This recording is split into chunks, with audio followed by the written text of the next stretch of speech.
So you and I talked about how your spine rotation was particularly restricted. What do most people do for spine work?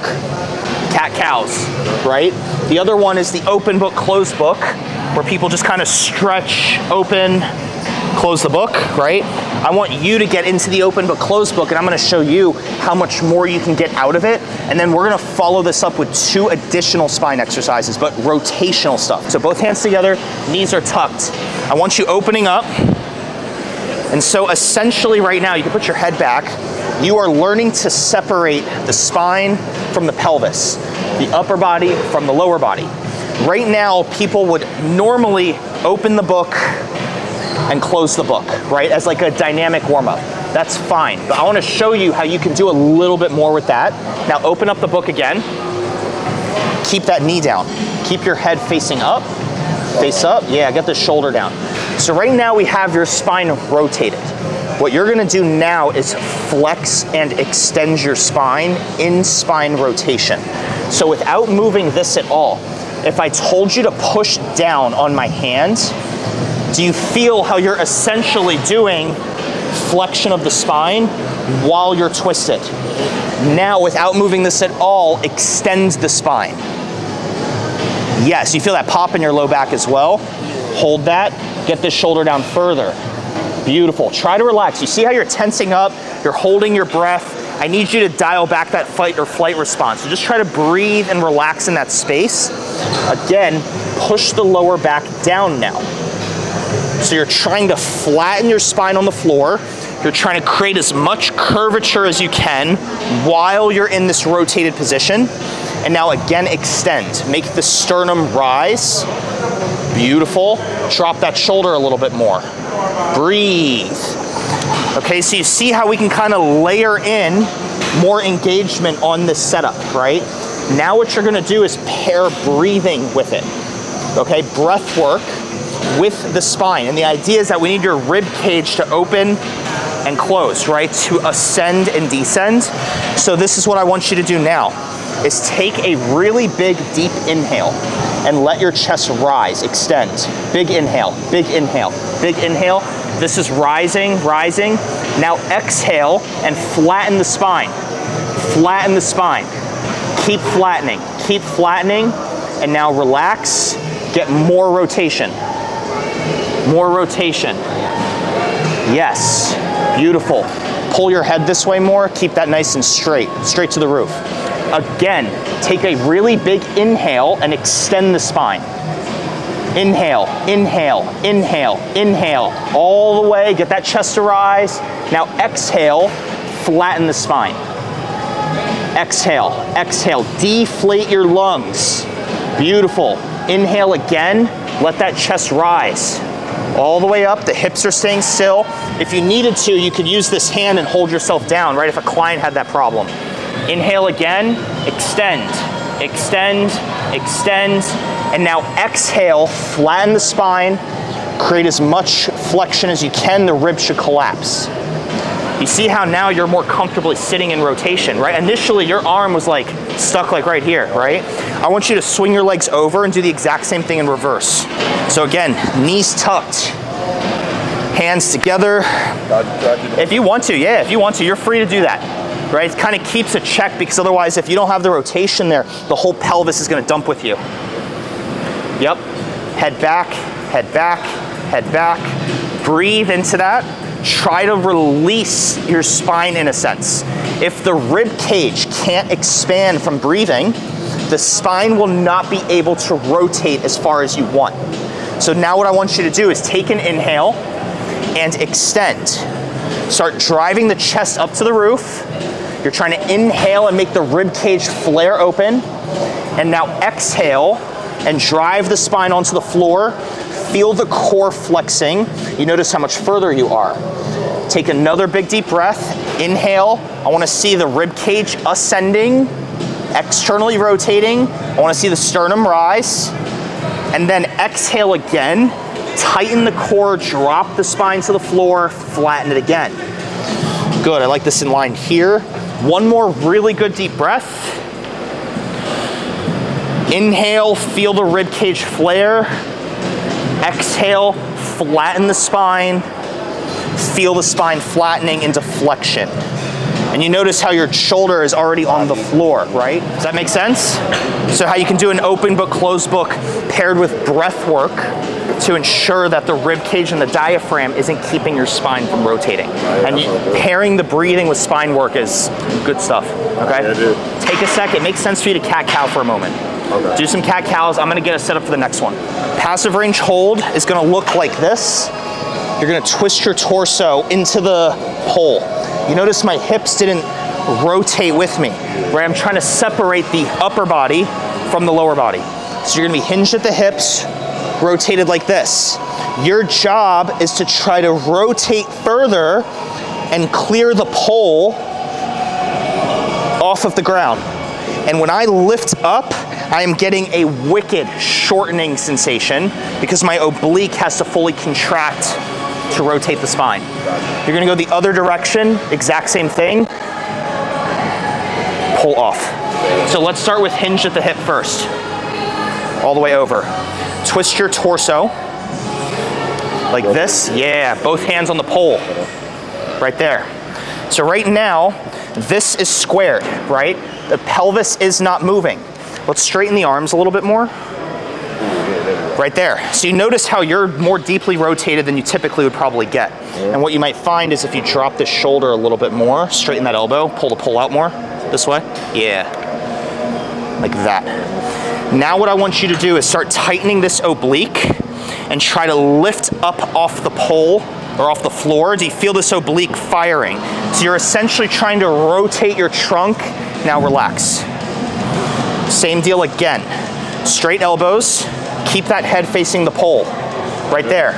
Now again, tighten this oblique and try to rotate your trunk and clear it. You see how you're getting a millimeter further, an inch further. You feel the oblique shortening. Now relax. You see how hard that is? And again, this is meant to be really difficult because this is range that you do not own, right? This is space you're untrained in. So it's meant to be hard as hell. Again, tighten the stomach. Try to initiate more rotation of the torso. The clearing of the pole and this contracting is what's showing me that you're getting deeper into the rotation.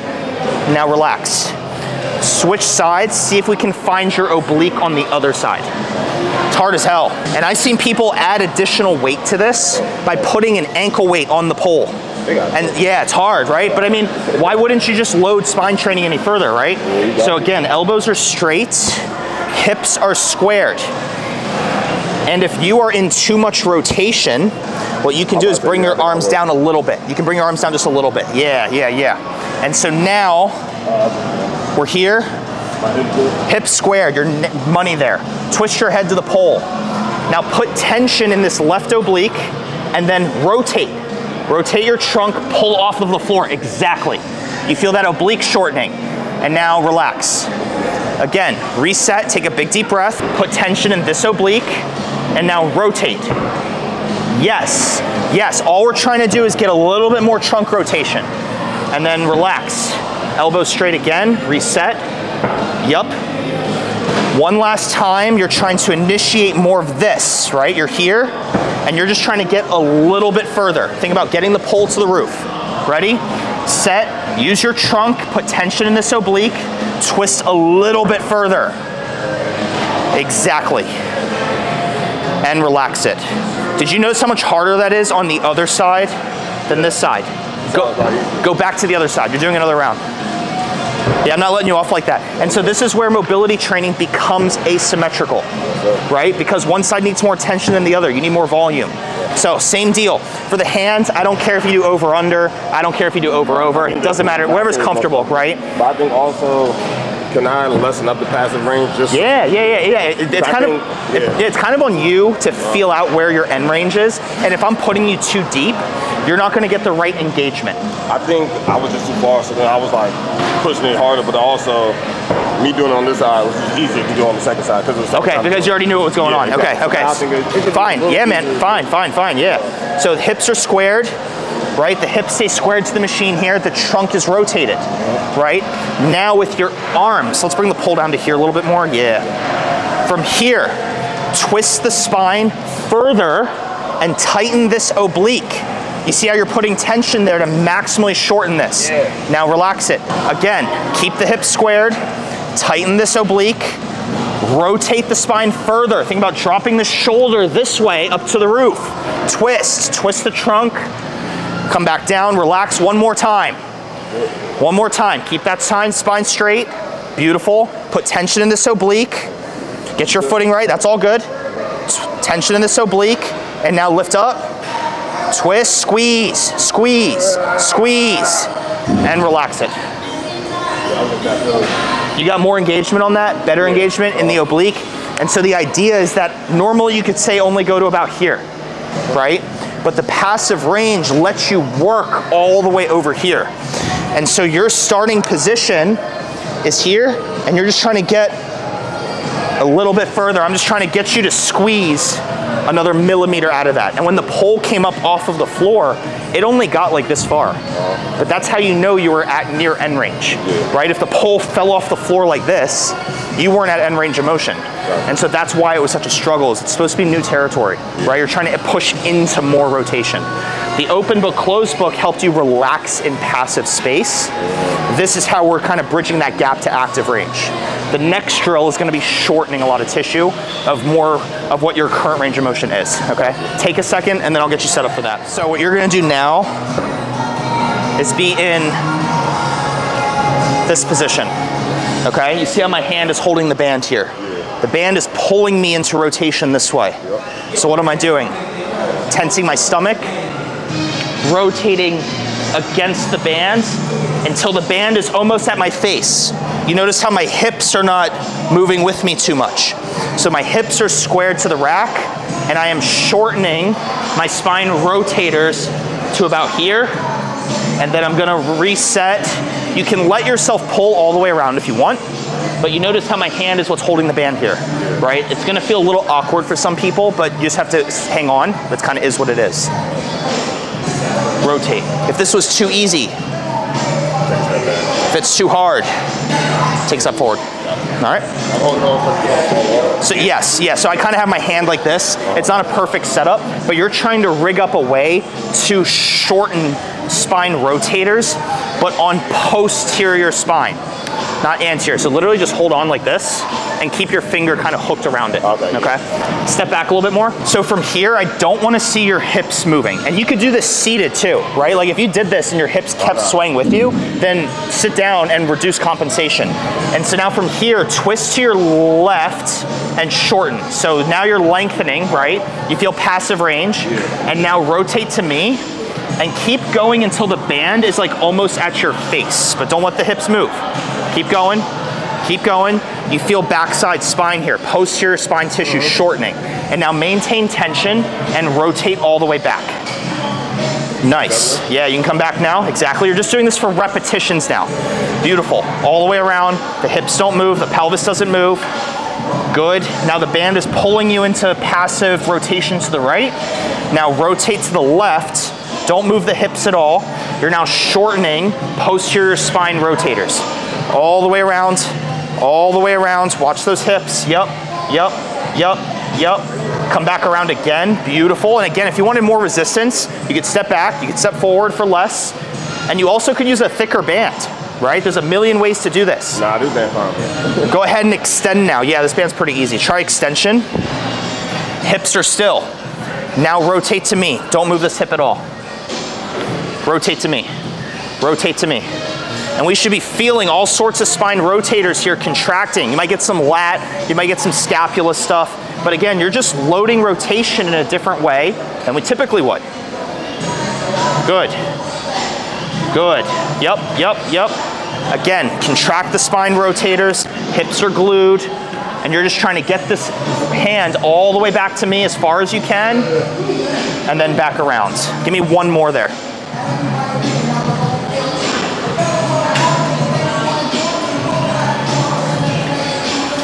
And now something else we can add to the mix is you can do an EQI, right? So I actually wasn't gonna say that, but hold. You can hold an EQI, an eccentric quasi-isometric, where you're holding this shortened position, right? Until you eventually fail towards me. Relax it now. What I was gonna say, you're not done though, was you can do ballistics here. So you know how people do really fast reactive work. Yeah. So if you are someone who's an athlete trying to build resiliency in your spine, what can you do? Go fast. Go fast with it. So now go faster with it. Keep the hips still, right? And contract your spine as you rotate. Get a good grip on the band. Once you're locked in, rotate. Yes. Keep the hips glued and then come back, rotate. Exactly. Rotate. Exactly. And so now you're kind of training fast twitch stuff, right? As opposed to slow twitch. There isn't one way to do this. My only goal again is to fire spine rotators in a different manner. And how do most people load rotation? Through like an oblique twist, right? Yeah. Like a Russian oblique twist, yeah. using cables and doing Palloff presses and stuff like that, right? More down, That's more abs, right? That's anterior spine tissue. I'm trying to have you work posterior spine tissue. Thank you so much for watching the Bodybuilding Not Body Breaking YouTube channel. If you found it helpful, drop a comment, like, subscribe, share it with a friend or family. That stuff really helps us in expanding our reach to popularizing this training approach, because we know there just isn't a better way to do things. If you have interest in diving deeper into the stuff you just watched, feel free to join our school community. On our school community, we have a lot of additional content. We have an exercise library that has over 200 different movement options. We have programs. We have additional videos that are concepts, lectures, and rants to give you guys a deeper understanding as to how and why we do things. We also have a discussion board where you can get direct access to coaching feedback from me personally. You can also follow us on Instagram, Facebook, and TikTok for additional updates for when we post new content. Thank you again for watching, and we hope it was of use to you.